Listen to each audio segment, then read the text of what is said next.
مجھے بار بار کہا جاتا ہے کہ آپ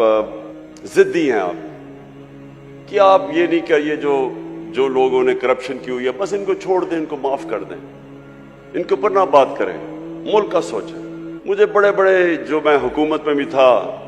تو مجھے پریشر پڑتا تھا کہ جی NRO دے دو ان کو۔ دیکھیں ہمارے نبی صلی اللہ علیہ وسلم رحمت للعالمین تھے، ان سے زیادہ رحم کرنے والا انسان نہیں تھا جس کو اللہ نے کہا کہ ساری دنیا کے لیے رحمت بن کے آئے، مسلمان ہو یا نہیں ہو۔ جب فتح مکہ ہوئی انہوں نے ان سارے کفار کو معاف کر دیا جنہوں نے مسلمانوں پہ بڑا ظلم کیا تھا، ان کے اوپر ہر قسم کا تشدد کیا تھا، ان کو ہجرت کرنی پڑی، لیکن رحمت للعالمین نے سب کو معاف کر دیا۔ لیکن جب ان کے پاس ایک آدمی آیا اور کہا کہ دیکھیں جی یہ قریش کی لڑکی نے چوری کی ہے، یہ قریش کی لڑکی ہے، اس کو معاف کر دیں، تو تب انہوں نے کہا کہ میری بیٹی بھی اگر چوری کرے گی اس کو بھی معاف نہیں کیا جائے گا۔